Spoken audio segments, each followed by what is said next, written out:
Olá pessoal, bem-vindos a mais um Conexão Alix. Aqui a gente traz temas relacionados à telecom, assuntos relacionados ao Wi-Fi e também vários temas relacionados ao provedor de banda larga de grande interesse, ok? Hoje a gente vai falar de um tema muito importante, até desviando um pouquinho do que a gente costuma falar de tecnologia, né? Que é a comunicação do provedor com o usuário de banda larga. E mais do que isso, a comunicação eficiente, tá? A ideia é trazer uma balança aqui do que é eficiência e o que é um atendimento próximo do usuário de banda larga.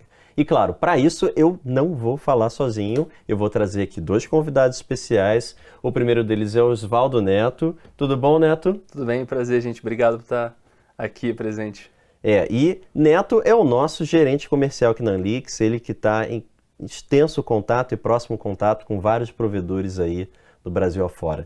E também, claro, Eduardo Fuli. Tudo bom, Fuli? Tudo bem, Guilherme? E Eduardo é o nosso gerente de projeto especial, ele que está responsável aí por vários novos produtos que estão vindo no ecossistema da Alix, né? Perfeito. Então vamos lá. Neto, você que atende aí os provedores, né? Você oferece os produtos da Alix, você entende muito a situação do provedor, né?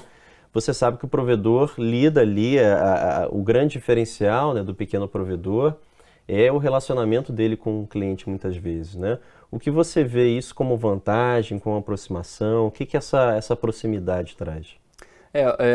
Vamos lá. A gente tem quando a gente vê o provedor pequeno, é a proximidade, como você falou, a proximidade que ele tem com o assinante, com o bairrismo, né? O termo de bairrismo, de você conseguir ter um contato muito mais próximo com o cliente, com o assinante local. E quando você faz essa comparação com as grandes operadoras, você vê que às vezes você tem um processo muito mais automatizado e robotizado dentro daquele atendimento. Então às vezes você precisa ficar 10, 15, 20 minutos aguardando ali até de fato você conseguir falar com uma pessoa dentro de uma operadora. Uhum. E aí, qual que é o diferencial do provedor? É você conseguir ter esse contato muito mais próximo.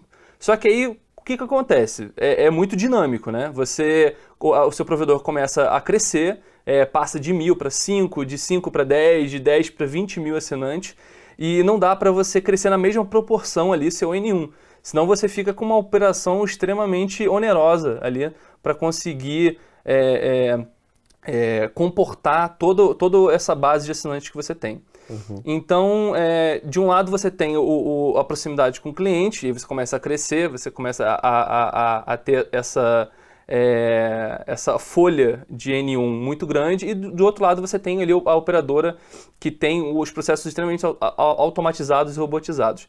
Então, qual que é a ideia? É que você consiga trazer uma inteligência e unir esses dois processos, esses dois panoramas. Assim. Ou seja, dá um potencializar o que um N1 consegue fazer comparado a ferramentas comuns, né, a cenários comuns de atendimento, né, de pergunta daqui, pergunta dali, certo? Exatamente. Então você tem um N1 em que ele vai conseguir ter essa proximidade com o cliente, você não coloca um processo antes para perguntar para um cliente se o seu roteador está conectado à energia, ou você vê se o seu cabo RJ ou se o cabo da fibra está conectado corretamente, porque aquelas informações já deveriam ter esses indicadores previamente ao atendimento, do N1, exatamente, né? ao alcance do N1. E aí eu vou fazer então um gancho para o Fuli.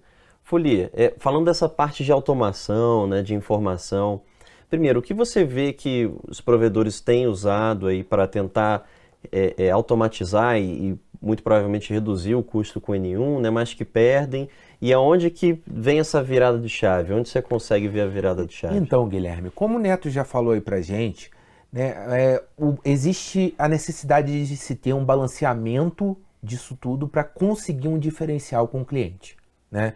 Então, se a gente cria uma URA, aperte 1, aperte 2, aperte 3, isso o cliente já começa a ter uma experiência um pouco ruim, né? E a gente não consegue humanizar demais devido à necessidade de a gente precisar de muita gente, né? Uhum. Então, a gente tem que começar a balancear isso tudo. qual é a melhor forma de tentar balancear? É diminuir o tempo de necessidade de atendimento. É que a gente consiga encurtar o atendimento do cliente para o menor tempo de possível com a solução do problema. Né? O objetivo ele precisa ser alcançado de uma forma simples e rápida. Então, se a gente consegue eliminar algumas etapas do processo com verificações inteligentes de rede, a gente consegue empoderar o primeiro atendimento para que ele consiga já ter diagnósticos de médio alcance. Então, a gente sabe que na ferramenta do Flashman, a gente consegue trazer um procedimento de análise de rede e de caminho para a solução de problemas muito mais específico e visível para o primeiro atendimento. Então a gente consegue matar dois detalhes, né? O primeiro é o tempo de linha ocupada, é o tempo que aquele atendente demora para conseguir solucionar o problema do cliente. E o segundo é a necessidade de ter outros níveis de atendimento, né? Ou uma maior quantidade de pessoas. Você consegue reduzir isso através de uma melhora de ferramentas. Outro detalhe muito importante é que às vezes você tem um problema técnico e se você consegue notificar o seu cliente a respeito desse problema técnico, você não aumenta a sua fila de espera. Porque o cliente ele já vai ser informado através de outros meios e quanto mais direto, melhor, né? Você já chegar no seu cliente final falando, não através de uma página em rede social ou alguma outra coisa, mas você fazer um posicionamento direto para aquele cliente que tem aquela necessidade, né? Através de uma mensagem, de algum outro detalhe, que você consiga trazer. Então, se você já envia uma mensagem para esse cliente, pode ser que ele esteja com um problema, veja a mensagem e na mensagem ele já tem uma previsão de tempo de retorno. Logo, isso vai fazer com que seja menos um cliente te ligando. Logo, diminuindo a sua fila de atendimento e deixando o seu N1 focado em problemas pontuais que existem realmente. Certo? E aí, nesse ponto, é essencial você ter um mecanismo inteligente, então, na casa do cliente, né? Com certeza. Não só na casa do cliente, né? Possibilitando a análise, como também uma plataforma que consiga disponibilizar todas essas informações de um jeito simples e fácil para o N1 ter no seu procedimento padrão de operação. Então, quando o N1 recebe essa primeira demanda, ele consegue dar continuidade nesse atendimento com uma ferramenta muito simples e direta para que esse problema seja resolvido, logo não deixando isso escalar para outros setores da empresa e tudo mais. Então esse detalhe é muito importante. Você mantém a humanização, você diminui o tempo do seu cliente falando com o seu suporte, gerando uma melhoria na experiência. Então, até complementando o que o Eduardo está falando, você tem uma equipe que ela está 100% empoderada, porque ela consegue ter os indicadores necessários para realizar um diagnóstico remoto. Você tem uma plataforma em que ela traz uma automatização, um processo ali em que o seu cliente ele não vai ter que ficar 15, 20 minutos ali aguardando um bot ou qualquer outro tipo de sistema. Então, isso traz para a sua experiência do cliente uma solução muito mais completa e que vai conseguir entregar ali um valor muito melhor. Perfeito, perfeito. Muito bom. O que eu vejo do resumo da ópera se você tem ferramentas para automatizar o provedor estabelecendo um canal com o cliente sem ele ter que fazer nada, né, sem ele ter que ir até o provedor, maravilha. Quanto mais você for esperto, inteligente, direto, mais ele vai se sentir valorizado, né? Agora, se o cliente tem que, porventura, ir até o provedor para resolver algum problema, alguma dúvida, aí você tem que saber de tudo já, o N1 já tem que estar ciente que ele tem que resolver rápido.